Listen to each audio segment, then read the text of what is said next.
नमस्कार मित्रांनो.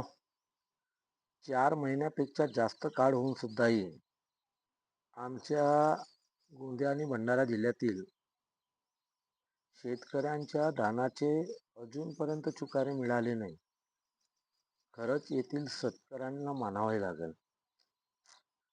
यांच्या रक्तामध्ये पाणी आहे की रक्त आहे हाच नाही समजवणार. एकही आमदाराला ना खासदाराला प्रश्न करत नाही. सरकारला सुद्धा विचारत नाही की आमच्या धानाचे बिल कधी मिळणार. आणि सरकारही सुद्धा यांच्या अंतची वाट पाहते. जे लोक म्हणत होते की आमचा DNA हा शेतकऱ्यांचा आहे, ते त्यात शेतकऱ्यांचा छळ करत आहेत, शेतकऱ्यांना दारोदारी करत आहेत. कोणाचे लग्न असतील, कोणाला काही जे रासायनिक खतं घेतलं असतील, औषधे घेतलं असतील, त्या त्यांचे पैसे द्यायचे असतील,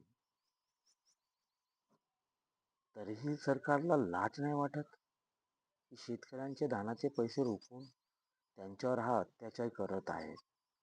खरंच शोकांतिका आहे मित्रांनो.